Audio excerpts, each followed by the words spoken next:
আচ্ছা দেখো, স্ট্রেঞ্জার 2টা আগেও ছিল, এটা হুবহু একই, কোনো চেঞ্জ নাই এখানে। শুধু এখানে যে কি বলে এটা, কন্টিনিউটি ইকুয়েশন যেটা আগে যেটা ছিল, এটাও যে ভুল তা না, কিন্তু এটা এটাও একরকম ঠিক আছে এক হিসেবে। তারপর এটা আমরা দেখতে পারি, এখানে আমরা বই থেকে এটা দেখাইছি আর কি, বই থেকে। এটা আমি সংক্ষেপে আগের দিন যেহেতু দেখাইছিলাম, এখন আর বেশি আলোচনা করব না, জাস্ট শুধু একটু ওভারভিউ করে চলে যাব। এটা হচ্ছে যে টাইমের সাথে যে পরিমাণ হোল ইনক্রিজ হচ্ছে টাইমের রেসপেক্টে, একটু সংক্ষেপে বলি, হ্যাঁ। টাইমের রেসপেক্টে হোল যে পরিমাণ ইনক্রিজ করতেছে এতটুকু জায়গার ভিতরে, এক্স থেকে ডেল এক্স এর ভিতরে, এটা হচ্ছে এইটা। তাহলে এটা মেজার করার জন্য আমরা যে পরিমাণ কারেন্ট ঢুকতেছে আর যেটা বের হচ্ছে, এটাকে আমরা ডেল এক্স দিয়ে ভাগ করতেছি আর কিউ দিয়ে ভাগ করতেছি। তুমি এটা চিন্তা করে দেখো যে এটা ইউনিটটা একই আসে। আর এটা হচ্ছে যে যে পরিমাণ রিকম্বিনেশনের মাধ্যমে হারায় যাচ্ছে, তাহলে এটা এই ইকুয়েশন থেকে আমরা পাই কি পরিমাণ হোল জেনারেট করতেছে কোন একটা নির্দিষ্ট সময়। এখানে টাউপিটা কি, টাউপিটা হচ্ছে যে rate of recombination of the holes. এটা সামনে আরো একটু এক্সপ্লিসিটলি আমরা দেখবো। এটা আমি এক্সপ্লেইন করেছিলাম আগেই। তাহলে এই জিনিসটা ইকুয়েশনটা এটা দাঁড়াচ্ছে, তাই না? এটা যেহেতু এক্স এবং টি দুইটারই ফাংশন, এই কারণে এখানে পার্শিয়াল ডিফারেন্সিয়াল ইকুয়েশনের একটা চিহ্ন ব্যবহার করা হয়েছে। হ্যাঁ, ডেল ডেল পি। এখন এইখানে পি ছিল, এখানে এই ডেল পিটা আসলো কিভাবে? এই পিটা, এইটা আসলে পি এর চেঞ্জকে বোঝানোর জন্য এই পিটাকেই এভাবে লেখা হচ্ছে। পি এর চেঞ্জটাকে বোঝানোর জন্য এই যেখানে এইভাবে ডেল পি বোঝানো হচ্ছে। এটা হচ্ছে পার্শিয়াল ডিফারেন্সিয়াল ইকুয়েশনের চিহ্ন, আর এটা হচ্ছে পি এর ইকুয়েশন। তুমি এটা পি এর ইকুয়েশন মনে করতে পারো। কি বলতে চাইছি বুঝতে পারছো?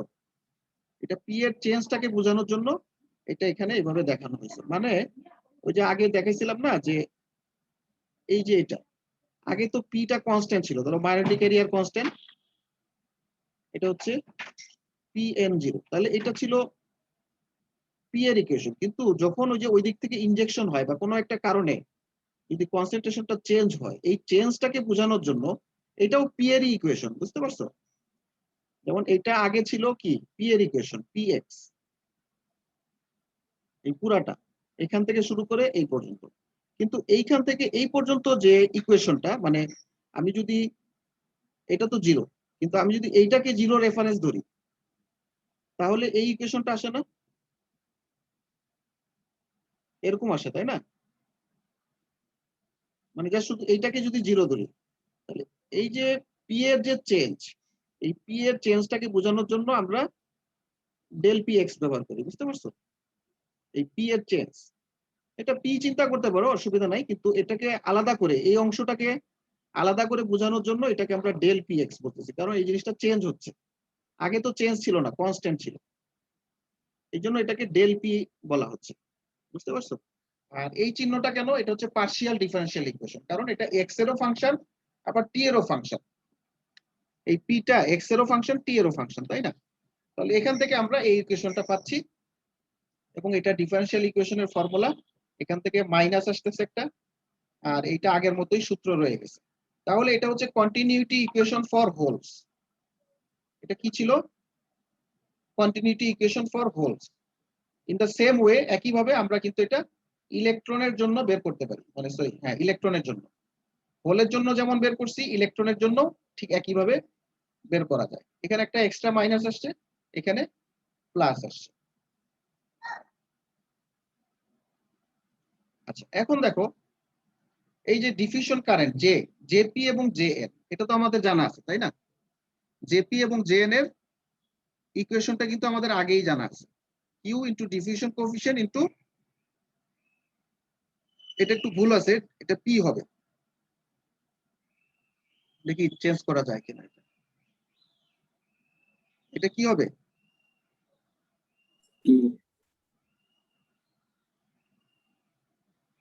কাজ করতেছে না।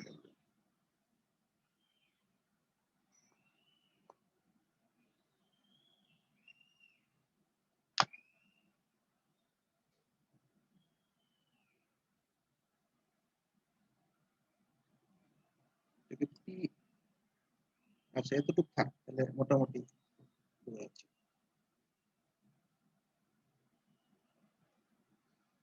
এই যে যেটা যদি এখানে বসাই এই ইকুয়েশন, জে এর মানটা এই ইকুয়েশনে যদি বসাই, এখানে জে এন আছে জে পি আছে, দুইটার মান যদি বসাই তাহলে আমাদের যে কি বলে এটা ক্যারিয়ারের যে চেঞ্জ টাইমের সাপেক্ষে, ওই যে বক্সের মধ্যে যে চেঞ্জটা আসছিল বক্সের মধ্যে টাইমের রেসপেক্টে বক্সের মধ্যে, হ্যাঁ কি বলে হোল কনসেন্ট্রেশনের যে চেঞ্জ বা ইলেকট্রন কনসেন্ট্রেশনের যে চেঞ্জ, সেটা আমরা পাচ্ছি এই যে দেখো এই ইকুয়েশন এবং এই ইকুয়েশনের মাধ্যমে। এটা পেলাম কোথায় থেকে? কন্টিনিউটি ইকুয়েশন ইউজ করেও পেলাম, আবার ডিফিউশন কারেন্টের মানটা বসাই দিয়ে এটা পেলাম। ঠিক আছে, so diffusion equation for electron and holes considering recombination, এটাকেও ডিফিউশন ইকুয়েশন বলা যায়। ঠিক আছে, কন্টিনিউটি সরি, এটা ডিফিউশন ইকুয়েশন বলা যায়, এটা কন্টিনিউটি ইকুয়েশন বলতে হবে সম্ভবত, এটা ডিফিউশন ইকুয়েশন না, ইলেকট্রন এন্ড হোলস, এটাকে কন্টিনিউটি ইকুয়েশন বললে মনে হয় ভালো।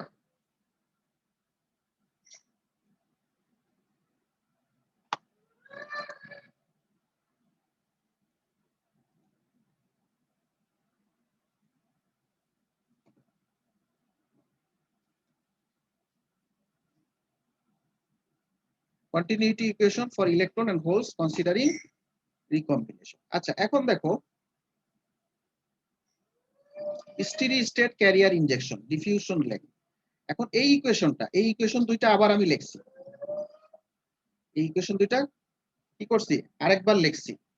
এখন স্টেডি স্টেট কন্ডিশন বলতে কি বোঝায়? স্টেডি স্টেট কন্ডিশন বলতে বোঝায় টাইমের রেসপেক্টে আগে আমি চিন্তা করছিলাম যে এটা চেঞ্জ হচ্ছে, এনটা চেঞ্জ হচ্ছে, কি টাইমের রেসপেক্টেও চেঞ্জ হচ্ছে, আবার এক্স এর রেসপেক্টেও চেঞ্জ হচ্ছে। বুঝতে পারছো কথাটা? আগে যেটা করছিলাম ধরছিলাম এই যে এখানে এখানে এক্স এর রেসপেক্টেও চেঞ্জ হচ্ছে, আবার টাইমের রেসপেক্টেও ক্যারিয়ার কনসেন্ট্রেশনটা চেঞ্জ হচ্ছে। কিন্তু আমি যদি তোমার steady state condition, steady state carrier injection যদি চিন্তা করি, তাহলে কিন্তু টাইমের রেসপেক্টে কনসেন্ট্রেশনের কোনো চেঞ্জ নাই, এক্স এর রেসপেক্টে চেঞ্জ আছে। অর্থাৎ ওই যে তোমাকে এখন ওই জিনিসটা চিন্তা করতে হবে, মনে করো একটা সেমিকন্ডাক্টর যদি থাকে, কোনো যদি সেমিকন্ডাক্টর থাকে, আমরা একটু আগে দেখাইছিলাম, মানে আগের ক্লাসে দেখাইছিলাম, যে মনে করো কাজ করতেছে না,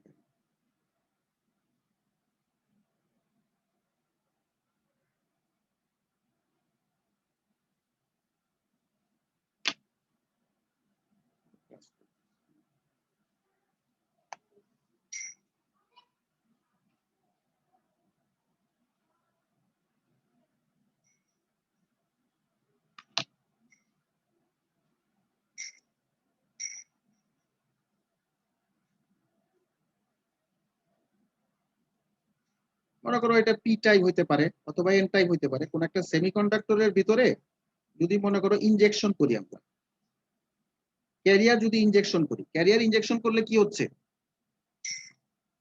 আগে মনে করো কনসেন্ট্রেশন ছিল এই পরিমাণ, মনে করো এইটা ছিল কনসেন্ট্রেশন, আগের কনসেন্ট্রেশন, মনে করো এটা এটা পি নট। এখন ক্যারিয়ার ইনজেকশন করার কারণে কন্টিনিউয়াস যদি আমি ক্যারিয়ার ইনজেকশন করি, তাহলে এই ক্যারিয়ার কনসেন্ট্রেশনটা কি হচ্ছে চেঞ্জ হয়ে যাচ্ছে। এটা আঁকাটা ঠিক হয় নাই, এটার বরাবর আঁকতে পারলে ভালো হইতো, মানে এইখানে এই বরাবর যদি এটা আঁকতাম তাহলে ঠিক হইতো, মানে এখানে এই এই বরাবর যদি ইনজেকশন হয় তাহলে এইদিকে কি কনসেন্ট্রেশনটা বেড়ে যাচ্ছে না,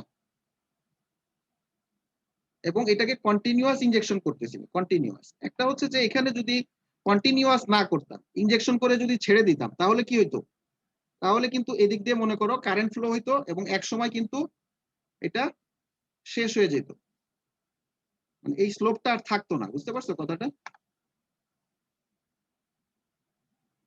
জি স্যার।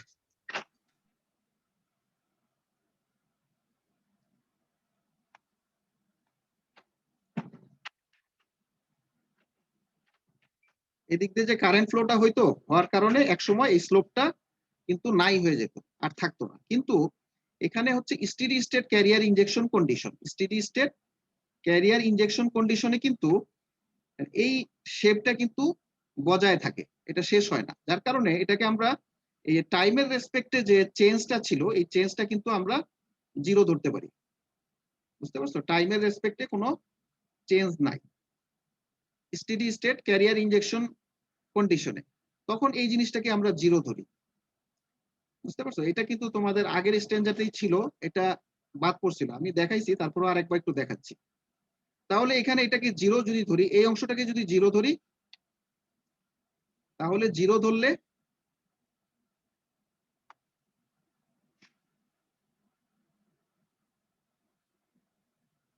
হ্যাঁ, এটাকে জিরো যদি ধরি তাহলে দেখো এটা কি হচ্ছে, এই অংশটা জিরো, তাহলে এইটাকে যদি ইকুয়েট করি তাহলে এই অংশটা আসতেছে, তাই না? এটা হচ্ছে এটা আসতেছে, আবার এই অংশটাকে ডানে নিলে এটা আসতেছে।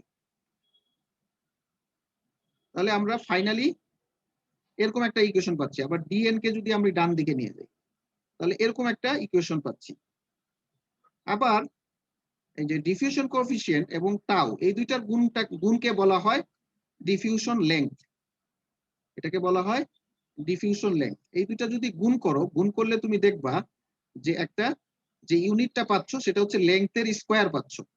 তাহলে ডিফিউশন লেংথের স্কোয়ার হচ্ছে ডিএন ইন্টু টাউ এন। এটার প্রমাণ অন্য কোথাও আছে, এটা এখানে দেওয়া নাই এবং আমরাও এটা আলোচনা করতেছি না, কিন্তু এটাকে সূত্র হিসেবে অনেক জায়গায় ব্যবহার করা হয়। তাহলে এটা হচ্ছে ইলেকট্রনের ক্ষেত্রে, এটা হোলের ক্ষেত্রে একইভাবে।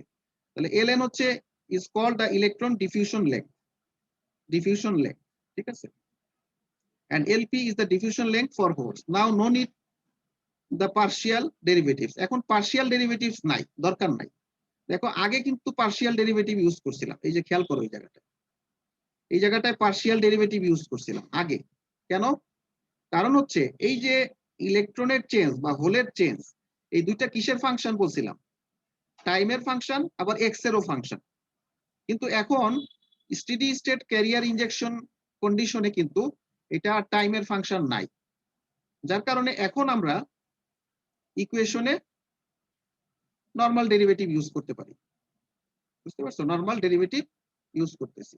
আর এই যে নরমাল ডেরিভেটিভ ইউজ করতেছি, এই যে এটা ক্যারিয়ার ইনজেকশনটা দেখানো হয়েছে, যেটা পিএন জাংশনেও কিন্তু কাজে লাগবে, এটা মনে হয় দেখাইছিলাম তাই না তোমাদের পিএন জাংশনে?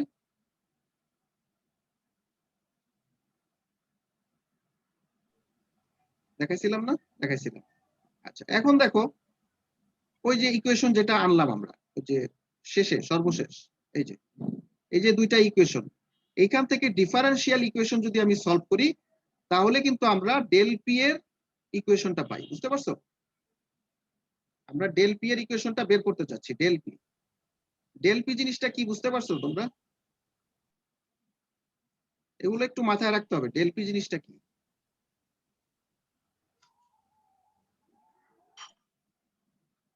পিএক্স হচ্ছে এই পুরা ইকুয়েশনটা, মানে একদম এটাকে জিরো ধরে, এটাকে জিরো ধরে এই যে কার্ভটা, এই কার্ভের ইকুয়েশনটা হচ্ছে পিএক্স।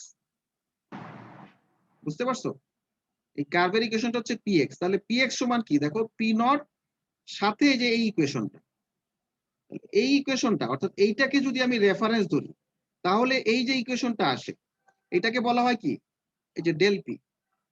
এটাকে কি বলবো? Del P X. Del P বলতে আমি বুঝাচ্ছি পি এর যে চেঞ্জটা হইল, পি এর যে চেঞ্জটা আমরা পেলাম, কেন পাইলাম? এটা হচ্ছে ক্যারিয়ার ইনজেকশনের কারণে। ওই যে ক্যারিয়ার ইনজেকশন হচ্ছে এক সাইড থেকে ক্যারিয়ার সাপ্লাই দিচ্ছে।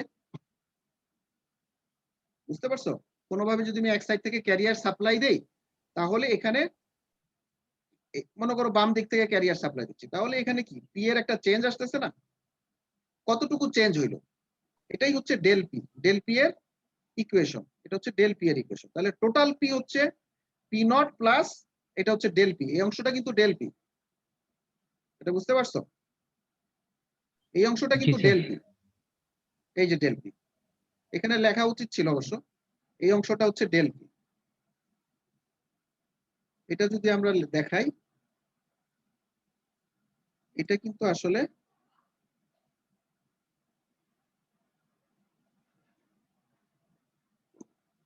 এটা ডেল পি এক্স এর ইকুয়েশন। বুঝতে পারছো? আচ্ছা, এখন এইখান থেকে কিন্তু এই যে ইকুয়েশনটা, এইটা এবং এইটা, এটা একটা ইকুয়েশন না? এই ডান দিক এবং বাম দিক, এটা একটা ইকুয়েশন। তাহলে এই ইকুয়েশন হচ্ছে একটা ডিফারেন্সিয়াল ইকুয়েশন, যার সলিউশন হচ্ছে এইটা। তাহলে এইখানে আমি C1 এবং C2 এটা কিভাবে বের করব? বাউন্ডারি কন্ডিশন দিয়ে বের করব। বাউন্ডারি কন্ডিশন মানে এক্স এর মান 0 থেকে আমরা নিব, কারণ এই যে ইকুয়েশনটা, এই ইকুয়েশনের আমরা দুই জায়গায় মান জানি। একটা হচ্ছে এই জায়গার মান জানি, এই জায়গায় মানটা কত? Del P. এই যে চেঞ্জটা হইলো, এই পি এক্স হচ্ছে টোটাল ইকুয়েশন, আর ডেল পিটা কি? পি এর যে চেঞ্জটা আসছে, আগে ছিল পি নট, এখন পি নট থেকে এটা এই পজিশনে চলে আসছে। বুঝতে পারছো? তাহলে এই যে চেঞ্জটা হইলো, এই চেঞ্জটা কত? Del P. ডেল পি না? এখন x ইজ ইকুয়াল টু 0 তে এই ইকুয়েশন অর্থাৎ এই ডেল পির মানটা কত? Del P. এই যে এই ডেল পি, এই ধরনের ডেল পি। আর যদি x এর মান যদি ইনফাইনাইট হয়, ইনফাইনাইট মানে সাফিসিয়েন্ট লং একটা ডিসটেন্স, তখন কিন্তু এই ইকুয়েশনে তোমার এই ডেল পির মানটা কত হবে? পি নট হবে না? সরি, 0 হবে, 0। সরি, 0 হবে। এটাকে রেফারেন্স ধরে করতেছি তো আমি। বুঝতেছো আমি কি বলতেছি? জি স্যার। মানে আমি এখন এই ইকুয়েশনটা বের করতে চাচ্ছি। এই যে আমার টার্গেট কি? এই ইকুয়েশনটা বের করা। এটা হচ্ছে ডেল পি এক্স। বুঝো নাই? এটা হচ্ছে এক্স। এক্স যদি ইনফাইনাইট হয় তখন তো 0 হয়ে যাচ্ছে, তাই না? আর এক্স এর মান যখন 0, এক্স এর মান 0 হইলে এটা কি আসতেছে? এটা ডেল পি না? এই অংশটা তো ডেল পি। তাহলে এই দুইটা বাউন্ডারি কন্ডিশন যদি আমি দেই, দুইটা বাউন্ডারি কন্ডিশন অ্যাপ্লাই করলে দেখবা C1 আর C2 এর মান বের হয়ে যায়। C1 C2 এর মান বের হয়ে যায়। C1 এর মান আসে 0 আর C2 এর মান আসে হচ্ছে ডেল পি। তাহলে এই দুইটা মান C1 আর C2 বসাইলে আমি এই যে এই ইকুয়েশনটা পাচ্ছি, ডেল পি এক্স এর মানটা পাচ্ছি। এখানে কিন্তু প্রমাণটা আমি একটু দেখাই দিতেছি, কিন্তু পরবর্তীতে যখন স্ট্যাঞ্জা 4-এ যখন আমি যাব, তখন কিন্তু এটার প্রমাণ দেখাবো না, এটা সরাসরি এটা ইউজ করব। বুঝতে পারছো? এটা স্ট্যাঞ্জা 2-তে আমি আলোচনা করতেছি। এই যে ইকুয়েশনটা আসছে, এটা প্রমাণটা দেখাইলাম এখানে, কিভাবে ডিফারেনশিয়াল ইকুয়েশন সলভ করে এটা বের করা হয়। বুঝতে পারছো কথাটা? হ্যাঁ। এখন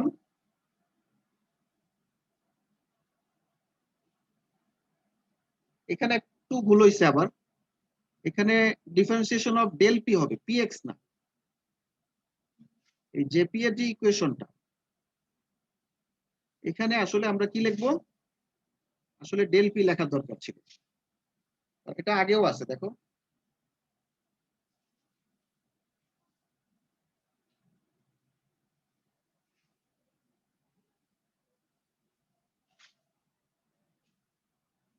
এই যে জেপি মানে কি? ডিফিউশন কারেন্ট, তাই না?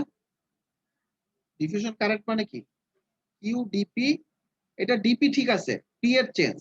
এখন এই ডিপিটাই কিন্তু তোমার ওই যে ওই জিনিসটা, বুঝতে পারছো?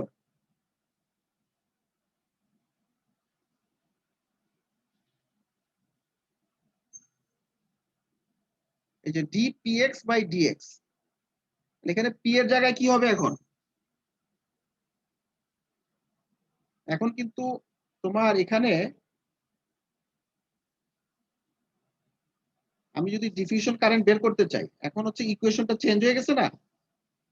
এখন এই কার্ভের নাম কি? এখন কার্ভের নাম হয়ে গেছে ডেল পি এক্স। একই জিনিস, এটাও পি। তাহলে এখন সূত্রের মধ্যে আমি কি লিখবো? সূত্রের মধ্যে এটা লিখবো না?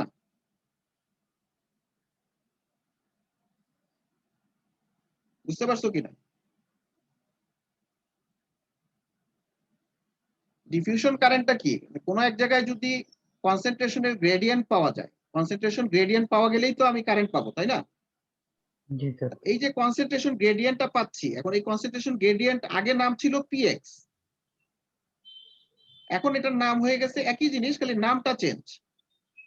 এতটুকু খালি মনে রাখতে হবে, তাহলে তুমি এটা ইচ্ছা করলে এটা ওভাবে লিখলেও সমস্যা নাই, খুব বড় যে সমস্যা তা না। এই যে এই মানটা এখন এখানে বসাচ্ছি, বুঝতে পারছো? এখানে পিএক্স লিখলে অনেকে কনফিউশন করতে পারে, তোমাদের হয়তো পরবর্তীতে পড়তে গিয়ে একটু কনফিউশন হয় কিনা এটা ভয় পাচ্ছি আর কি। এটাকে তুমি ওই পিএক্স লিখলেও কোনো সমস্যা নাই, ঠিক আছে, পিএক্স লেখো, কোনো সমস্যা নাই। এখানে যদি পিএক্স লেখো তাও সমস্যা নাই, কিন্তু একটু মনে রাখতে হবে পিএক্স সমান কি। পিএক্স সমান যদি তুমি ওই যে ওইটা বসাও তাও সমস্যা নাই, একই রেজাল্ট আসবে। মানে এটা আরেকটা লাইন বেশি লিখলে ভালো হইতো আর কি, এই জায়গায় পরে কনফিউশন করো না। মনে করো ডিডিএক্স অফ পিএক্স লেখছো, তাই না? পিএক্স মানে কি বলো তো দেখি? পিএক্স মানে হচ্ছে ওই যে ইনিশিয়ালি যে কনসেন্ট্রেশনটা ছিল পি নট, এখানে মনে হয় পি নট দিছি নাকি, এখানে দেখি তো, এই যে পি নট দিছি, তাহলে পি নট লেখো। এই ক্ষেত্রে P not,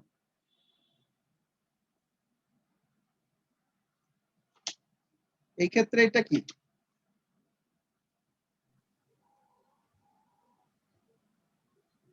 del P x, এই তো, ঠিক আছে না?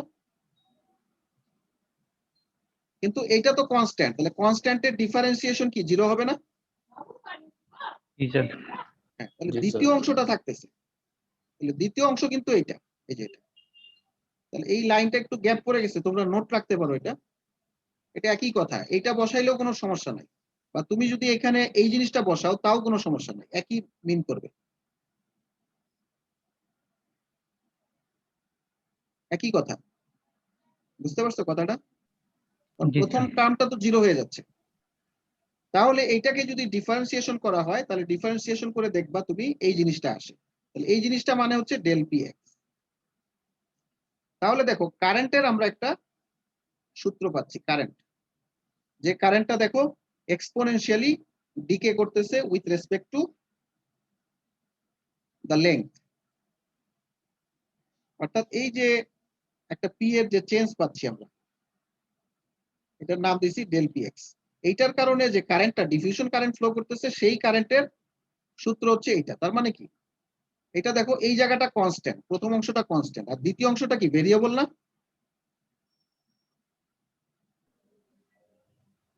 এই দ্বিতীয় অংশটা কিন্তু ভেরিয়েবল, এবং এটা এক্স এর ফাংশন, এবং এটা ডেল পি এক্স এর ফাংশন। তার মানে কারেন্টটা এইদিকে বেশি, আস্তে আস্তে কমতেছে, তাই তো? এখান থেকে আমরা একটা কারেন্ট কিন্তু পেয়ে গেলাম। এটা আমার কিন্তু ওই যে ডায়োডের কারেন্ট বের করতে কাজে লাগবে, এটা মনে রাখো। এই জিনিসটা কিন্তু ওই যে তোমার ডায়োডের ইকুয়েশন বের করতে কাজে লাগবে। এই সূত্রটা যদি আমরা সরাসরি ইউজ করি তাহলে দেখবা যে তোমাদের আর কোনো টেনশন নেই। এই জায়গাটা বুঝছো কিনা দেখো এতটুকু।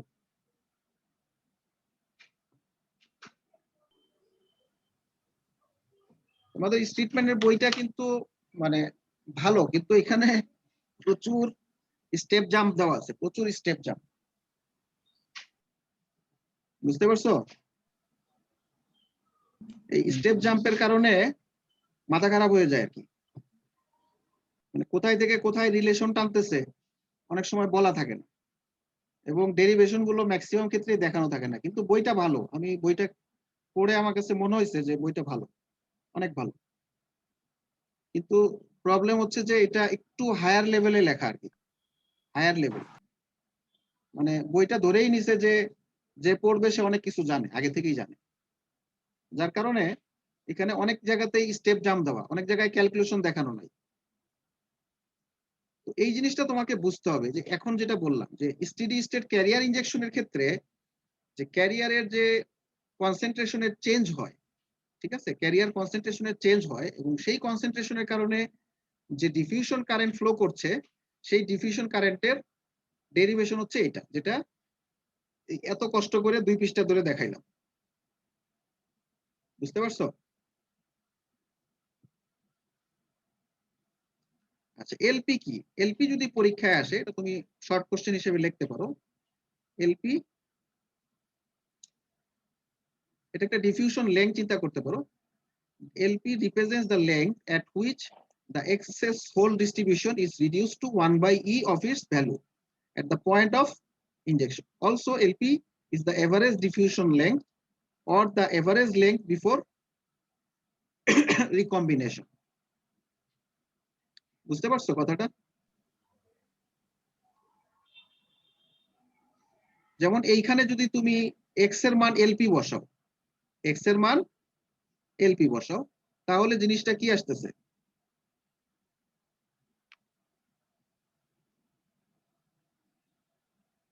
One by E sir.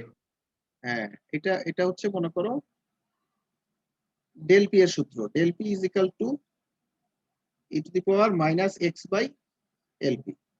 এখন এটা হচ্ছে ডেল পি এর ইকুয়েশন, তাই না? ডেল পি, তাহলে ডেল পি এর ম্যাক্সিমাম মান কত? এই ম্যাক্সিমাম মান হচ্ছে এই ডেল পি। এখন এইখানে দেখো, তুমি যদি এক্স এর মান x is equal two LP বসাও, তাহলে এই ডেল পি এর মানটা কত আসতেছে? ডেল পি এর মান আসতেছে এই ডেল পি ডিভাইডেড বাই ই। এই জন্য সংজ্ঞাটা এখানে বলছে যে এক্স এর যেই মানের জন্য, এক্স এর যেই মানের জন্য এই ডেল পি এর মানটা এই ডেল পির 1/e টাইমস হয়। অর্থাৎ মনে করো এটা কমতেছে না, কমতে কমতে মনে করো এইখানে এই জায়গাটায় মনে করো x is equal two LP. তাহলে এই জায়গায় এই যে মানটা, এই যে মানটা, এই মানটা যদি তোমার এই ম্যাক্সিমামের 1/e টাইমস হয়, তাহলে এই লেংথটাকে বলা হয় এলপি বা ডিফিউশন লেংথ। বুঝতে পারছো? Diffusion length. এখানে অনেকগুলো হোল আছে, হোল ইনজেকশন হয়েছে অনেকগুলো। বুঝতে পারছো? এখন কোনোটা এখানে গিয়ে রিকম্বিনেশন হয়েছে, কোনোটা এখানে, কোনোটা এখানে, কোনোটা এখানে, কোনোটা এই জায়গায়, বিভিন্নটা বিভিন্ন জায়গায় রিকম্বিনেশন হয়েছে না? তাহলে এগুলোর যে এভারেজ লেংথ, সেই লেংথটাকে বলা হয় এলপি, এভারেজ ডিফিউশন লেংথ। চিন্তা করতে পারো, এটা আমার কাছে এই সংজ্ঞাটা এরকম মনে হয় আর কি। আর এটা যদি সূত্রের মাধ্যমে ম্যাথমেটিক্যালি বলতে চাও, তাহলে বলবা LP represents the length at which the excess hole distribution is reduced to 1/e times of its maximum value অথবা of its value at the point of injection। এটা কিন্তু খুবই ইম্পর্টেন্ট, এই জায়গাটা, এই জায়গাটা খুবই ইম্পর্টেন্ট। এই জন্য আমি কিন্তু এটা একটু রিপিট করলাম। বুঝতে পারছো কথাটা? এটা রিপিট করলাম কেন? কারণ এইটার সাথে তোমার এই আগের সব কিছু সম্পর্ক দেখো, মানে কত জায়গা থেকে আসছে দেখো, খেয়াল করো। সেই তোমার মনে করো ডিফিউশন কারেন্ট থেকে শুরু করে, ডিফিউশন কারেন্ট তো দেখাই নাই, ডিফিউশন কারেন্টের পরে তোমার ডিফিউশন কারেন্টের পরে কন্টিনিউটি ইকুয়েশন আসলো, কন্টিনিউটি ইকুয়েশন থেকে তোমার এগুলো আসলো, আসার পরে তোমার একটা ডিফারেন্সিয়াল ইকুয়েশন আসলো কন্টিনিউটি ইকুয়েশনে কনসিডারিং দ্য রিকম্বিনেশন। সেখান থেকে স্টেডি স্টেট কন্ডিশনে আমরা ধরে নিয়ে তারপরে তোমার এটা ডিফারেন্সিয়াল ইকুয়েশন সলভ করলাম, সলভ করে তোমার এই যে এক্সেস ক্যারিয়ার কনসেন্ট্রেশনের একটা ইকুয়েশন বের করলাম, এক্সেস ক্যারিয়ার কনসেন্ট্রেশন। সেই এক্সেস ক্যারিয়ার কনসেন্ট্রেশন আবার তোমার ডিফিউশন কারেন্ট বের করার জন্য কাজে লাগলো। এই এক্সেস ক্যারিয়ার ইনজেকশনের কারণে এক্সেস ক্যারিয়ার কনসেন্ট্রেশন থেকে আমরা যে ডিফিউশন কারেন্টটা পাই, সেটা হচ্ছে এই ডিফিউশন কারেন্ট। এটা মনে রাখতে হবে। একটু যদি তুমি ধরে নাও, তাহলে আমরা পরবর্তী স্টেঞ্জায় গিয়ে আমাদের জন্য সুবিধা হবে। ঠিক আছে? দেখবা হুবহু এই ইকুয়েশনটা কিন্তু আমি কাজে লাগাইতে পারবো। আচ্ছা, এখন দেখো স্টেঞ্জা 4-এ আমি প্রথম দিকে খুব বেশি দেখাবো না, জাস্ট যেহেতু শীটটা তৈরি করছি একটু ওভারভিউ করে যাই। দেখো, এটাকে কোয়ালিটেটিভ ডেসক্রিপশন, যদিও এটা সিলেবাসে ওইভাবে লেখা নাই, কিন্তু এটা আমি পড়াইছি কারণ এই জিনিসটা মনে হয়েছে পড়ানো দরকার। কারণ ফরওয়ার্ড বায়াসে তোমার ব্যান্ডে যে চেঞ্জটা আসে এবং রিভার্স বায়াসে যে ব্যান্ডের চেঞ্জ আসে, এটা ভোল্টেজের সাথে কি সম্পর্ক, এটা ডায়াগ্রামের মাধ্যমে দেখানো হয়েছে। এটা বুঝতে পারছো? এখানে হচ্ছে নরমাল কন্ডিশন, এটা ফরওয়ার্ড বায়াস কন্ডিশনে ব্যারিয়ারটা কমে যাচ্ছে, রিভার্স বায়াস কন্ডিশনে ব্যারিয়ারটা বেড়ে যাচ্ছে। তো এখানে ড্রিফট কারেন্ট, ডিফিউশন কারেন্টের কি বলে পোর্শন গুলো, এই জিনিসগুলো দেখানো হয়েছে। আচ্ছা, এখান থেকে ডায়োডের ইকুইভ্যালেন্ট সার্কিট বোঝানোর চেষ্টা করা হয়েছে। ডায়োডের ইকুইভ্যালেন্ট সার্কিট, এই ইকুইভ্যালেন্ট সার্কিটটা আমি একটু দেখাইছি, যদিও এটা বইয়ে নাই, বইয়ে ওইভাবে নাই, তারপরেও দেখাইছি। এগুলো মোটামুটি আলোচনা করা হয়ে গেছে, এটা করব না এগুলো। রিভার্স বায়াস কন্ডিশন, আচ্ছা, why magnetic carrier current component is smaller, the drift current is relatively insensitive to the height of the potential barrier। এই জিনিসটা কিন্তু আমি পড়াইছি, এটা তোমরা দেখে নিও। কারণ ড্রিফট কারেন্টটা কেন, ড্রিফট কারেন্টটা কোথায় থেকে আসে মনে আছে? ড্রিফট কারেন্টটা থেকে আসে হচ্ছে তোমার ওই যে ইলেকট্রন হোল পেয়ার জেনারেশন থেকে, অর্থাৎ মাইনরিটি ক্যারিয়ারের থেকে। তাহলে মাইনরিটি ক্যারিয়ার কিন্তু খুব নেগলিজেবল থাকে এবং এটা ফিক্সড থাকে। এটা তোমার কি বলে ফরওয়ার্ড বায়াস বা রিভার্স বায়াস ভোল্টেজের সাথে তেমন কোনো সম্পর্ক নাই, যার কারণে মাইনরিটি ক্যারিয়ার যে কম্পোনেন্ট, হ্যাঁ, এটা কিন্তু খুব একটা চেঞ্জ হয় না। এটা ভালো মতো পড়ে নিও, এখানে লেখা আছে ভালো, এটা আগেও এক্সপ্লেইন করছি। সোর্স অফ ড্রিফট কম্পোনেন্ট এটাও মোটামুটি বলে ফেলছি অলরেডি। টোটাল কারেন্ট এটাও আমরা এক্সপ্লেইন করছিলাম যে ফরওয়ার্ড বায়াসের ক্ষেত্রে তোমার ডিফিউশন কম্পোনেন্টটা বেড়ে যাচ্ছে, ড্রিফট কারেন্টটা একই থাকতেছে। ইকুইলিব্রিয়াম কন্ডিশনে দুইটাই সমান। আর রিভার্স বায়াসে কি হচ্ছে, ডিফিউশন কম্পোনেন্টটা অলমোস্ট জিরো হয়ে যাচ্ছে আর ড্রিফট কারেন্ট আগের মতোই। এটা মোটামুটি আমরা দেখাইছিলাম, তাই না? তারপরে ব্যান্ড ডায়াগ্রামে যে চেঞ্জটা আসে এটা দেখাইছিলাম। আর এখানে ফার্মি লেভেলে একটা চেঞ্জ আসে, তাই না? এটা কি আলোচনা করছিলাম কিনা? ফার্মি লেভেলে কিন্তু একটা চেঞ্জ আসে। দেখো ফরওয়ার্ড বায়াসে কি হচ্ছে, ফার্মি লেভেলটা কিন্তু স্প্লিট হয়ে যাচ্ছে, খেয়াল করছো? ফার্মি লেভেলটা স্প্লিট হয়ে যাচ্ছে। রিভার্স বায়াসেও কিন্তু ফার্মি লেভেলটা স্প্লিট হয়ে যাচ্ছে। ভালো মতো খেয়াল করো, ফরওয়ার্ড বায়াসের ক্ষেত্রে কিন্তু তোমার এই ডান সাইডে এনসাইডের যে ইয়েটা ফার্মি লেভেল এটা উপরে উঠে যাচ্ছে, আর রিভার্স বায়াসের ক্ষেত্রে এই একই জিনিস এটা নিচে নেমে যাচ্ছে। আর ইকুইলিব্রিয়াম কন্ডিশনে দুইটা কিন্তু সেম কন্ডিশনে ছিল। তাহলে এই যে অবস্থাটা, মাঝামাঝি যে অবস্থাগুলো, এগুলোকে কোয়াজি ফার্মি লেভেল বলা হয়। কোয়াজি ফার্মি লেভেল, এগুলো হচ্ছে quasi Fermi level. Almost, not real. Quasi মানে কি? কোয়াজির মানে হচ্ছে অলমোস্ট, নট রিয়েল। আচ্ছা, ডায়োড ইকুয়েশন এগুলো দেখার দরকার নাই, কারণ এগুলো নিয়ে আমরা অনেক আলোচনা করছি অলরেডি। এটা হচ্ছে তোমার ওই কোয়ালিটেটিভ এক্সপ্লেনেশন যেটা দিছি আমরা, বুঝতে পারছো? কোয়ালিটেটিভ এক্সপ্লেনেশন দিছিলাম না, সেইখান থেকে এটা ব্যাখ্যা করছিলাম। এই ব্যাখ্যাগুলো মনে হয় মোটামুটি লেখা আছে, তারপরে ইচ্ছা করলে বলা যায়, এখন আর বলতে চাচ্ছি না। এটা আমরা কোয়ান্টিটেটিভ ওয়েতে দেখব। এই এই এই ইকুয়েশনটা কিভাবে আসে এটা আমরা ওই যে তোমার মাইনরিটি ক্যারিয়ার যে ইনজেকশন হয় সেখান থেকে আমরা দেখব। এই ইকুয়েশনটা কিন্তু ডিরাইভ করব আমরা। এখন দেখো মাইনরিটি ক্যারিয়ার কনসেন্ট্রেশন, এই যে মাইনরিটি ক্যারিয়ার কনসেন্ট্রেশন, এটাও আমি খুব সংক্ষেপে জাস্ট চলে যাব আজকে, জাস্ট মনে করায় দেওয়ার জন্য। এই যে মাইনরিটি ক্যারিয়ার কনসেন্ট্রেশন, এটা মনে আছে আমি বলছিলাম যে এটা মেজরিটি ক্যারিয়ার কনসেন্ট্রেশনের সাথে সম্পর্ক, অপোজিট সাইডের। এটা হচ্ছে পি সাইডের মাইনরিটি ক্যারিয়ার কনসেন্ট্রেশন, এটা হচ্ছে এন সাইডের মেজরিটি ক্যারিয়ার কনসেন্ট্রেশনের সাথে সম্পর্কিত। এই যে এই ইকুয়েশন থেকে কিন্তু এটা আমরা পাই।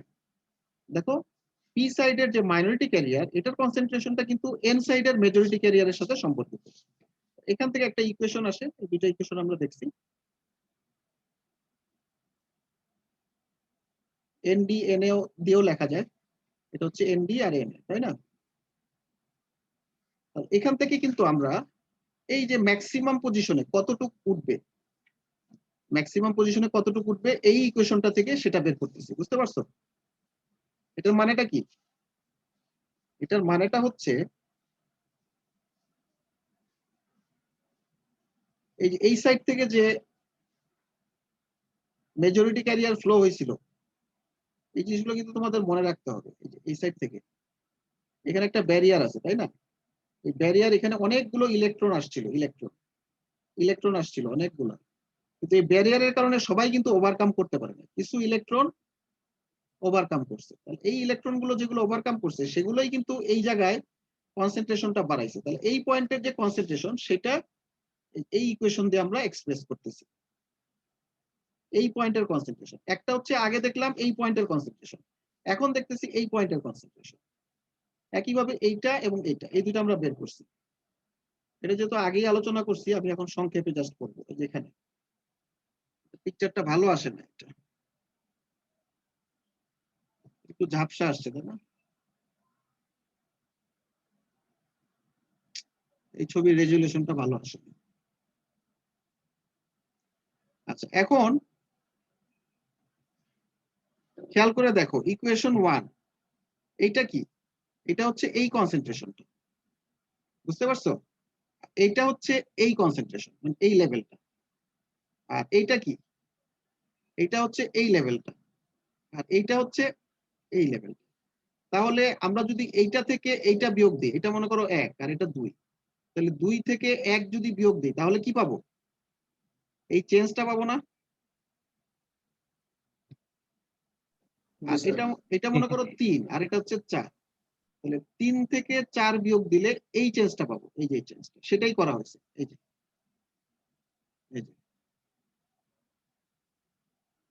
এই যে এই ইকুয়েশন আর এই ইকুয়েশন, এই দুইটা ইকুয়েশন আমরা ডিরাইভ করছি। যেহেতু আলোচনা করছি সেটা এখানে খুব বেশি দীর্ঘ আলোচনা করার দরকার নাই, তোমরা দেখবা যদি না বুঝো আমাকে, এখানে কিন্তু অনেক সময় দিতে হবে, বুঝছো? এই যে শীটটা যে কষ্ট করে তৈরি করছি এটা কিন্তু অনেক সময় লাগছে করতে, এই শীটটা তৈরি করতে কিন্তু অনেক সময় লাগছে। তোমরা এখন লাইন বাই লাইন এটা ভালো মতো পড়বা, বাসায় পড়বা, ভিডিওগুলো দেখবা এবং ভালো মতো মিলায় মিলায় পড়বা। পড়ার পরে যদি কোনো এক জায়গায় বুঝতে সমস্যা হয় আমাকে অবশ্যই বলবা। আচ্ছা, change is the minority carrier concentration at reverse bias. এখন এই একই ইকুয়েশনে, এটা অবশ্য আলোচনা করা হয়ে গেছে, আমার মনে হয় দরকার নাই। এখানে একই ইকুয়েশনে যদি তুমি এখানে যদি জাস্ট এই তোমার এই ভোল্টেজটা যদি চেঞ্জ করা হয় তাহলে দেখা যায় যে এই প্রথম অংশটা 0 আসে, যার কারণে চেঞ্জটা আসতেছে কত? Minus NP0। তার মানে এখান থেকে নেগেটিভ চেঞ্জ, তার মানে এটা 0-তে চলে যাচ্ছে, এটাও 0-তে চলে যাচ্ছে। অথবা এটা অন্য ইকুয়েশন থেকেও দেখানো যায়, এটা আমি দেখাই নাই, এটা ইচ্ছা করলে অন্য ইকুয়েশন থেকেও দেখানো যায়, এই যে এই ইকুয়েশন থেকেও দেখানো যায়, এই ইকুয়েশন থেকেও আমি দেখাইতে পারবো ইচ্ছা করলে। এই যে এখানে এখানে জাস্ট বসাই দিলে এটা 0 আসবে। এখানে যদি তুমি বসাও নেগেটিভ একটা ভ্যালু বসাও তাহলে এটা 0 চলে আসবে। এখান থেকেও করা যায়, এটা করে দেখো তোমরা বাসায়, চিন্তা করলে বুঝতে পারবে। এই যে দেখো এখন আসল জায়গায় চলে আসছে,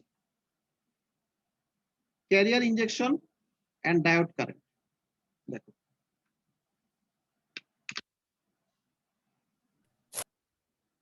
এই যে দেখো এই সাইড থেকে কি হচ্ছে, এই সাইড থেকে মেজরিটি ক্যারিয়ার হোল ইনজেকশন হচ্ছে, আর এই সাইড থেকে মেজরিটি ক্যারিয়ার ইলেকট্রন ইনজেকশন হচ্ছে, তাই তো? এখন এটা এই বুঝি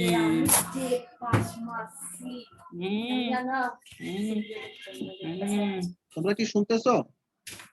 মনে করছো তার কাছে কিছু লুকা আমিও তো বলতাম তোমাকে হ্যাঁ তুই তো ওরা নিজের কিনে তুই তাই কইতাম রাফি মিউট করো।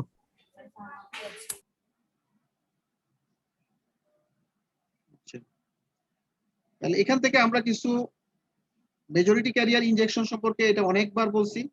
এদিক থেকে মেজরিটি ক্যারিয়ার ইনজেকশন হচ্ছে যেটা এখানে এসে মাইনরিটি ক্যারিয়ার হয়ে যাচ্ছে, এদিকে হোল কনসেন্ট্রেশন বাড়তেছে, এদিকে ইলেকট্রন কনসেন্ট্রেশন বাড়তেছে। এই যে আগের চ্যাপ্টারে যে আমরা এত কষ্ট করে যে বুঝাইলাম, ওই যে আগের স্ট্যান্ডার্ডে যেটা বাদ করছিল আমি পড়াই দিছিলাম, দেখো এখানে কিন্তু সরাসরি আমি এটা লিখে ফেলছি, তাই না? ওই যে ডিফারেন্সিয়াল ইকুয়েশন সলভ করে যে এটা প্রুফ করছিলাম, মনে আছে? আজকেই দেখালাম। তাহলে এই ইকুয়েশন গুলো কিন্তু আমার অলরেডি ডিরাইভ করা আছে প্রত্যেকটা জিনিস। এটার সংজ্ঞাটা আমরা জানি, এটা জানি, যেমন এই যে চেঞ্জটা হচ্ছে এই ইকুয়েশন থেকে বের করতে পারি এই চেঞ্জ গুলো। আর এই যে ইকুয়েশনটা, এই যে ভ্যারিয়েশনের ইকুয়েশন, সেটা এটা দিয়ে প্রকাশ করবো আমরা, বুঝতে পারছো? এই তাহলে দেখো the whole diffusion current at any point xn in the material can be calculated। এটা ক্যালকুলেট করা যায়, এটা যদিও আমি দেখাইছি কিন্তু এটা অলরেডি কিন্তু ওই যে ওই আগেই ক্যালকুলেশন করে দেখাইছি। at forward bias the majority carrier electron from n side injected to the p side facing a barrier potential। এটা একটু এক্সপ্লেনেশন লিখছি তোমাদের সুবিধার জন্য, এটা কিন্তু অলরেডি তোমরা জানো বা আমি মুখে বলছি। some of the electrons overcome the barrier and comes to the p side। সবগুলো চলে আসলে তো এটা হবে না, তাই না? সবগুলো চলে আসলে তো অনেক হয়ে যেত, সবগুলো আসতে পারে না, comes to the p side and at xp equal to 0 the concentration of the electron increase. Here these electrons are minority carrier, these electrons move to the left and recombine with the holes. এই জিনিসটা একটু করে দেখবা, তোমাদের জন্য সুবিধা হবে। del P XP এই জিনিসগুলো একটু বর্ণনা করছি। A diffusion current will flow due to the concentration gradient, তাই না? তাহলে ডিফিউশন কারেন্টটা কত হবে এটা আগেই দেখানো হয়েছে, এটার আলোচনা করতেছি না। তাহলে এই ইকুয়েশনে যদি আমি এই del P টা বসাই তাহলে কিন্তু আমি কারেন্টটা পেয়ে যাব, তাই না? এটা কিন্তু আগেও দেখাই দিছি, এটা এই জন্য একটু তাড়াতাড়ি স্কিপ করে যাচ্ছি। তাহলে এই কারেন্টের এটা যদি বসাই তাহলে দেখো কারেন্ট পাচ্ছি কি,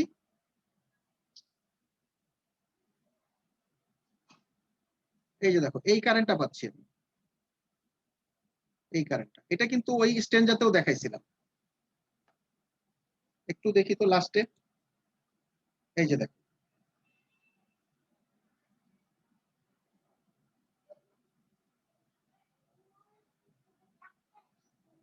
এই যে এই জিনিসটা আগে দেখছিলাম, তাই না?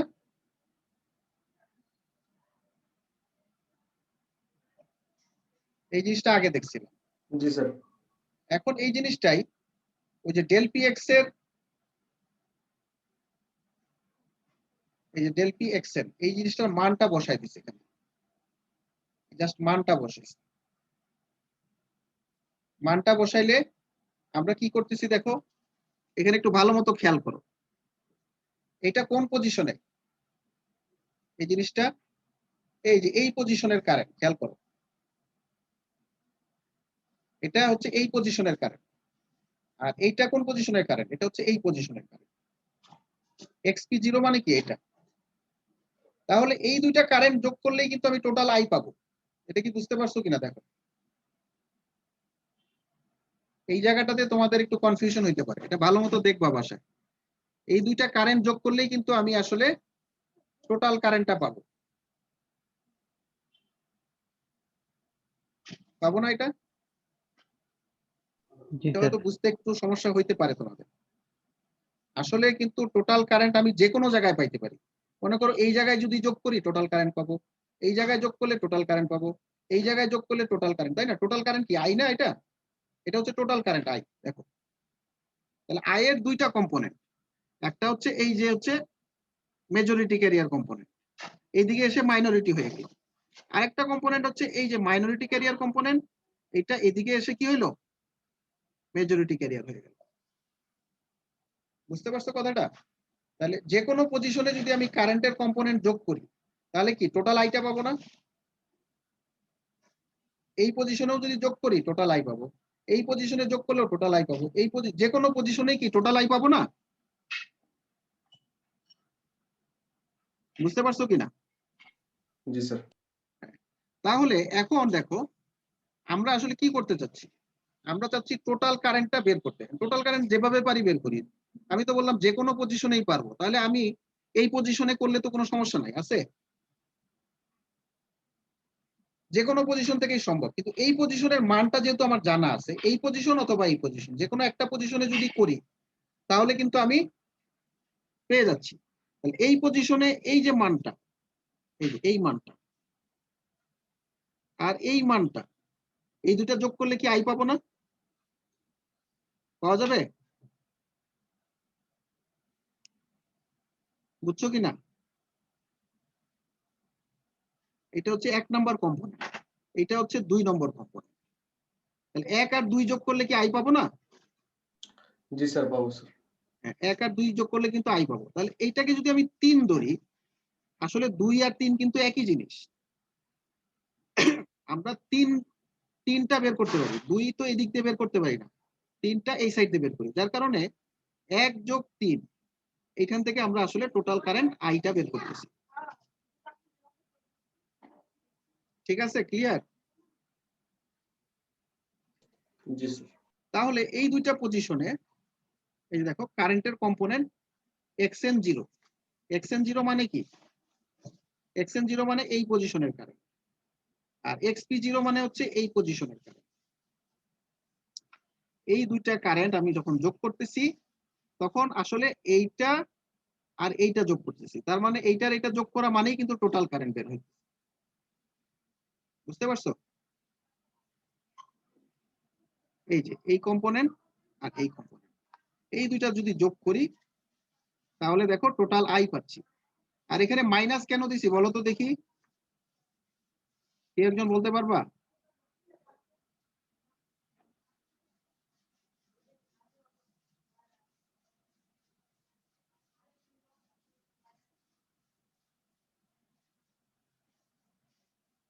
এখানে মাইনাসটা কেন দিলাম?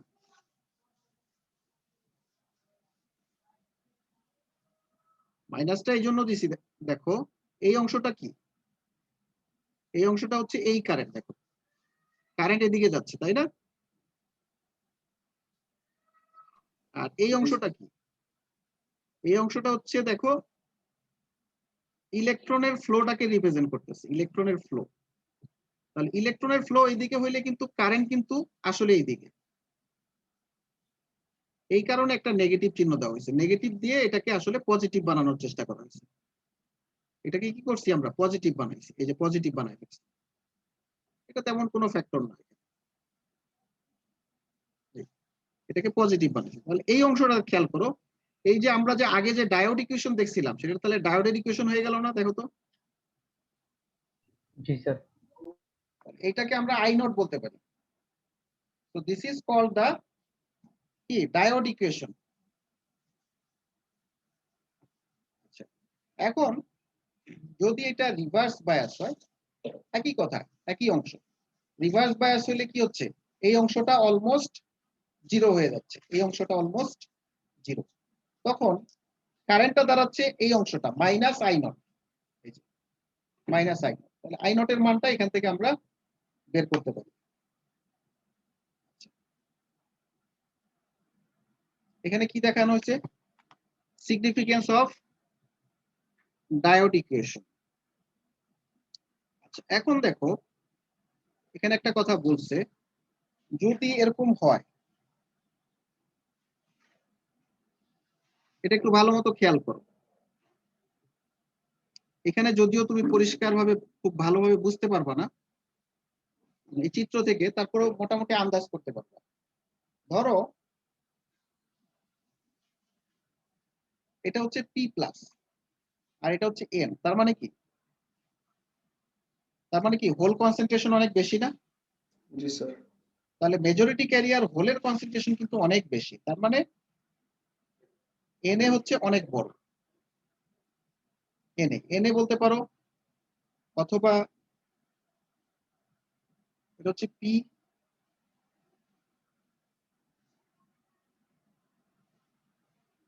পিপি বলতে পারো। তাহলে মেজরিটি ক্যারিয়ারের কনসেন্ট্রেশন কিন্তু অনেক বেশি এখানে পি, তুলনামূলক এটার মেজরিটি কনসেন্ট্রেশন বেশি। এই সাইডের মেজরিটি ক্যারিয়ার কনসেন্ট্রেশনের তুলনায় এই সাইডের মেজরিটি ক্যারিয়ার কনসেন্ট্রেশন অনেক বেশি। তাহলে এইখানে যদি এটা অনেক বড় হয়, তাহলে দেখা যায় কি এই জায়গায় খুব বেশি মানে ঘাটতি আসে না, এটা আরো উপরে হবে। তাহলে কি হয়, এটা এই যে অংশটা এইখানে এসে তো সে মাইনরিটি ক্যারিয়ার হয়ে গেল তাই না? তাহলে দেখা যায় এইভাবে নামতেছে সে। বুঝছো কথাটা? আর একইভাবে দুই সাইডের ক্যারিয়ার কনসেন্ট্রেশনের মধ্যে কিন্তু একটা সম্পর্ক আছে, এইটা কিন্তু আরো নিচে নামবে। এখন আমরা কিন্তু কারেন্ট কম্পোনেন্ট বের করছিলাম কিভাবে, কারেন্ট কম্পোনেন্ট বের করছিলাম, মনে করো এই কারেন্টটা, এটাকে 1 নাম দেই, এই কারেন্টটা হচ্ছে 2। তাহলে দেখো 1 প্লাস 2 ইজ ইকুয়াল টু কি, আই নট। তাহলে এখানে কিন্তু আই 1টা সিগনিফিকেন্ট না, এখানে কিন্তু 1 সিগনিফিকেন্ট, এই 2টা কিন্তু অলমোস্ট জিরো। খেয়াল করে দেখো, অলমোস্ট জিরো না?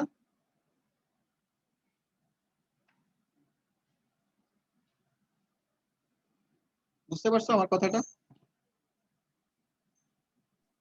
জি স্যার।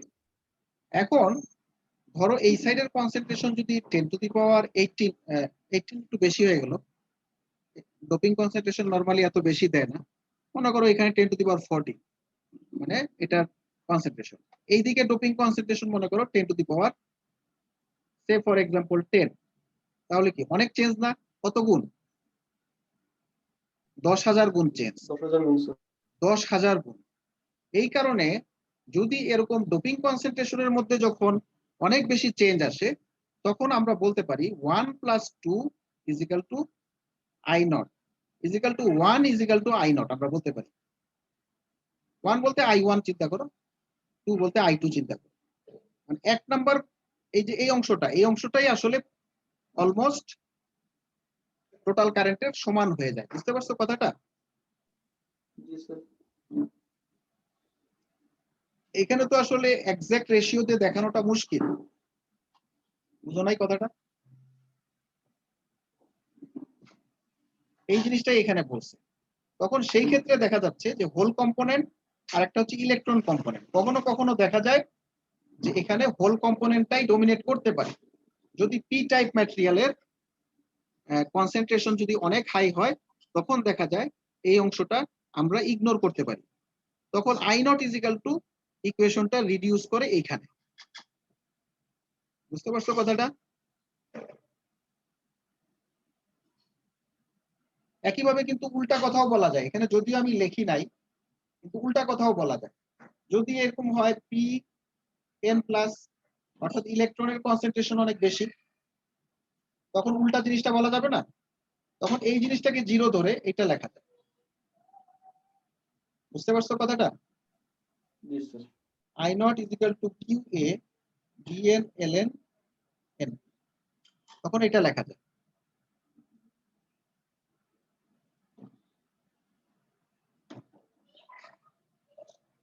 বুঝতেছো কিনা দেখো তো?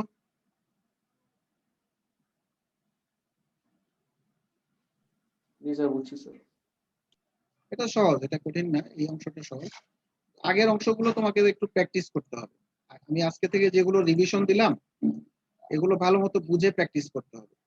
এই যে কোয়াজি ফার্মি লেভেল, এখানে জাস্ট একটু মনে রাখবা যে ফরওয়ার্ড বায়াস বা রিভার্স বায়াস কন্ডিশনে ফার্মি লেভেলটা স্প্লিট হয়ে যায় এবং এই অংশগুলোকে বলা হয় কোয়াজি ফার্মি লেভেল। এগুলো হচ্ছে quasi Fermi. Variation of the Fermi levels with position, পজিশনের সাথে কিন্তু ফার্মি লেভেলের একটা চেঞ্জ আসে। ঠিক আছে, এখানে এটা মূলত মাইনরিটি ক্যারিয়ারের একটা চেঞ্জ আসে।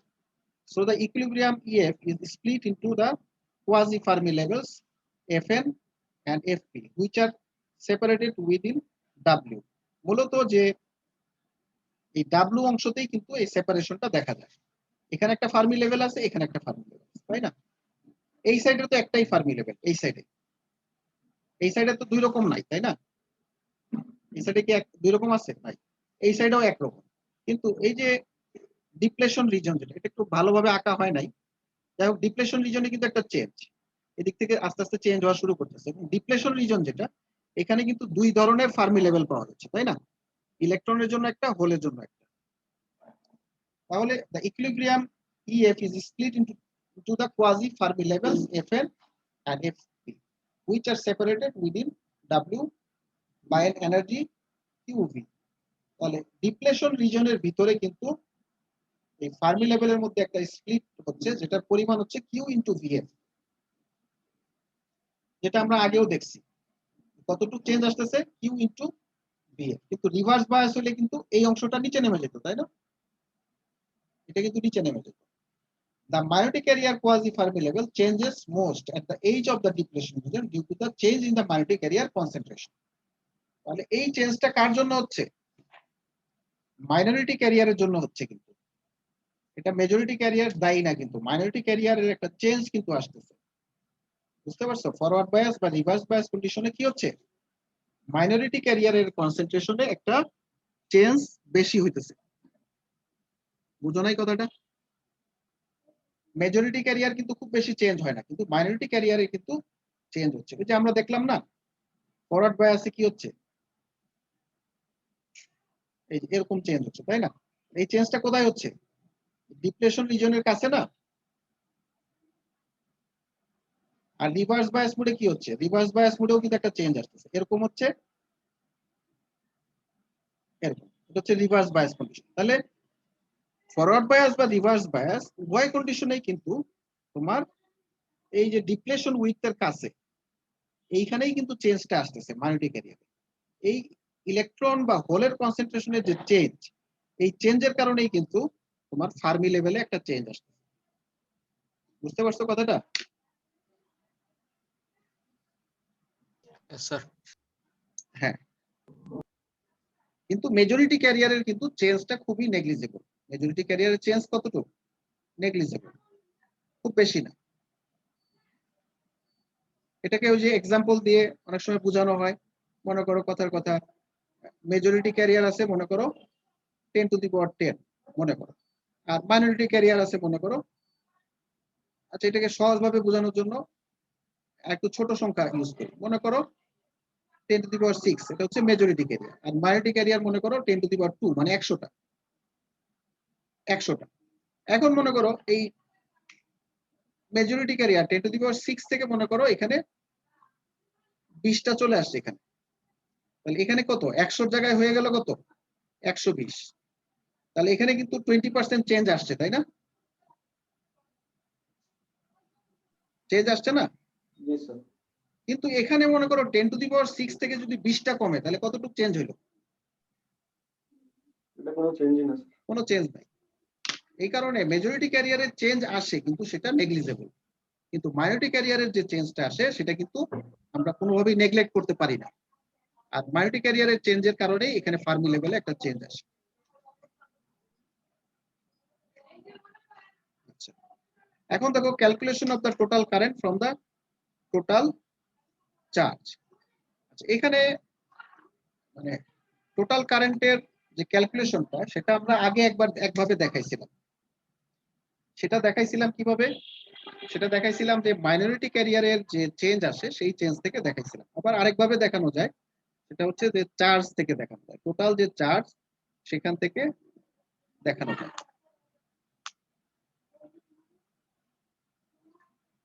আচ্ছা, total charge stored in the excess carrier distribution at any instant of the time. তাহলে আমি যদি চার্জ হিসাব করতে চাই তাহলে এখানে যে ক্যারিয়ার এক্সেস ক্যারিয়ার আছে 0 থেকে ইনফিনিটি পর্যন্ত, সেইখানের আমরা চার্জটা দেখতে চাচ্ছি। বুঝলেন কথাটা? অর্থাৎ মনে করো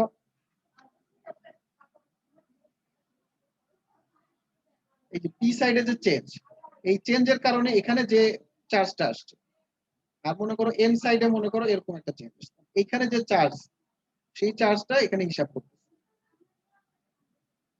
বুঝতে পারছো? তাহলে কিউ এর সংজ্ঞা থেকে এখান থেকে Q into A del P.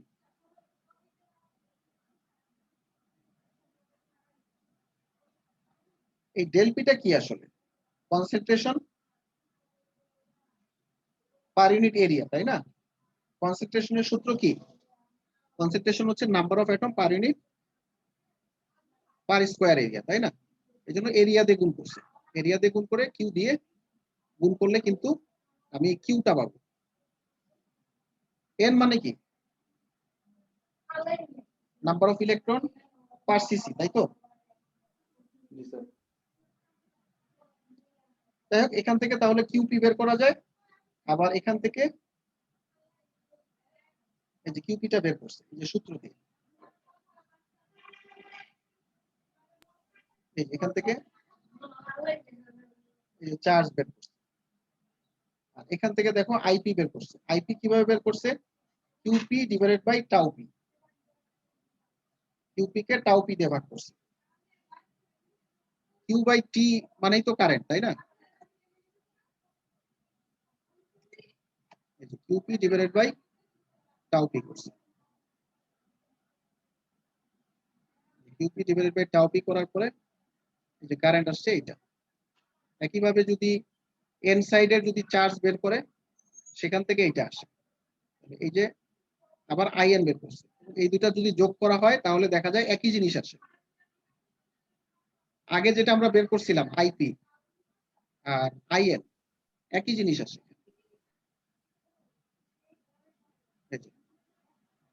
Considering the direction of x axis, এটা একটু জাস্ট স্কেমেটিক আকারে দেখানো হয়েছে। চার্জ দিয়ে দেখাইলাম, দেখেন তাহলে দুই ভাবে দেখানো যায়। আচ্ছা, example 5.4, an abrupt silicon PN junction has the following properties at 300 kelvin. এখানে এন এ দেওয়া আছে, টাউ এন দেওয়া আছে, টাউ পি দেওয়া আছে, মিউ পি দেওয়া আছে, মিউ এন দেওয়া আছে, মিউ এন মিউ পি এগুলো দেওয়া আছে।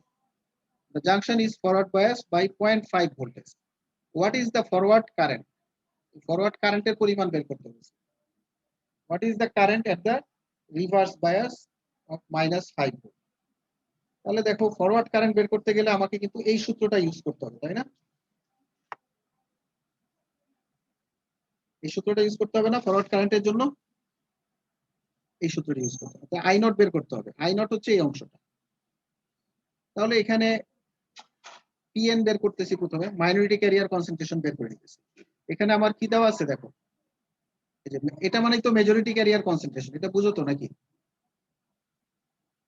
জি স্যার। এটা যে মেজরিটি ক্যারিয়ার কনসেন্ট্রেশন, এটা বুঝতেছো? জি স্যার। এটা কিন্তু মেজরিটি ক্যারিয়ার কনসেন্ট্রেশন, এনএ এবং এনডি এগুলা কিন্তু মেজরিটি ক্যারিয়ার কনসেন্ট্রেশন। এটা হচ্ছে তোমার মেজরিটি ক্যারিয়ারের মোবিলিটি, এটা মাইনরিটি ক্যারিয়ারের। এটা এই সাইডে হচ্ছে মেজরিটি ক্যারিয়ারের মোবিলিটি, এটা মাইনরিটি ক্যারিয়ারের মোবিলিটি। ঠিক আছে? তাহলে মেজরিটি ক্যারিয়ার কনসেন্ট্রেশন যখন আমার জানা আছে, তখন আমি সেখান থেকে এই মাইনরিটি ক্যারিয়ার কনসেন্ট্রেশন দুটো বের করে ফেলি। এখন ফর মাইনরিটি ক্যারিয়ার আমি diffusion length, sorry diffusion coefficient, diffusion length পাই, এটা হচ্ছে ডিফিউশন কোএফিশিয়েন্ট। এটা কি মনে আছে? এটা হচ্ছে আইনস্টাইন রিলেশনশিপ, এটা ডিরাইভ করছিলাম আমরা। এখান থেকে আমরা ডিপি বের করে নিতে পারি, যেহেতু মোবিলিটি দেওয়া আছে। মোবিলিটি দেওয়া আছে, এখান থেকে আমি ডিপি এবং ডিএন বের করে নিতে পারি। ডিপি এবং ডিএন বের করে নিলাম। ঠিক আছে? এখন এখান থেকে এলপি এবং এলএন বের করা যায়, কারণ কি টাউ পি আমার দেওয়া আছে। সুতরাং এলপি এবং এলএন বের করে নিলাম। এখন এখান থেকে আই নট বের করার জন্য যত প্যারামিটার দরকার সব আছে এখানে, এই মানগুলো বসালে তুমি পাবা। এবং minority carrier, sorry reverse bias মোডে কারেন্টটা কত হচ্ছে, এটা হচ্ছে এটা। এটা করে দেখতে পারো, এটা বসাইলে এটাই আসবে। বুঝতে পারছো?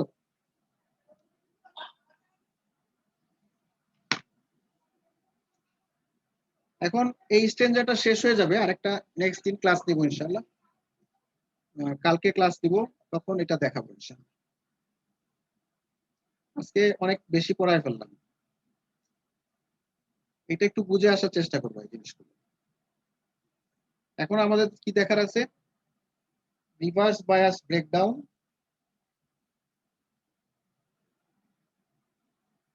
আরেকটা কি অ্যাভালান্স ব্রেকডাউন। আমরা রিভার্স বায়াস ব্রেকডাউনটা দেখবো। রিভার্স বায়াস ব্রেকডাউন দুই ভাবে হতে পারে, একটা হচ্ছে জেনার ব্রেকডাউন, একটা হচ্ছে অ্যাভালান্স ব্রেকডাউন। জেনার ব্রেকডাউন কিভাবে হয় এবং অ্যাভালান্স ব্রেকডাউনটা কিভাবে হয়, এই দুইটা মেকানিজম আমরা নেক্সট ক্লাসে আলোচনা করব। সাথে হচ্ছে capacitance of a PN junction, PN জাংশনের ক্যাপাসিটেন্সটা বের করার সূত্র এখানে ডিরাইভ করে দেখানো হয়েছে। খুব কঠিন কিছু না, মোটামুটি বোঝা যায়। আগামী ক্লাসে আমরা তিনটা টপিক দেখাবো। একটা হচ্ছে রিভার্স ব্রেকডাউন। রিভার্স ব্রেকডাউন দুই ভাবে হতে পারে, একটা হচ্ছে জেনার মেকানিজম আর একটা হচ্ছে অ্যাভালান্স মেকানিজম। এটা তোমরা পড়ছো আগে, কিন্তু এটা ফিজিক্যালি কিভাবে হয় এটা আলোচনা করা হয়। বুঝতে পারছো? জেনার ব্রেকডাউন কখন হয় আর অ্যাভালান্স ব্রেকডাউন কখন হয়, এটা আমরা একটু আলোচনা করব আগামী ক্লাসে। আরেকটা আলোচনা করব হচ্ছে ক্যাপাসিটেন্স, জাংশন ক্যাপাসিটেন্স। জাংশন ক্যাপাসিটেন্সের সূত্রটা বের করব এবং ক্যাপাসিটেন্সটা কিভাবে ভ্যারি করে এই জিনিসটা এখানে দেখানো আছে। বুঝতে পারছো? জি স্যার। তাহলে আমাদের এই প্রথম স্ট্যান্ডার্ডটা শেষ হয়ে যাবে।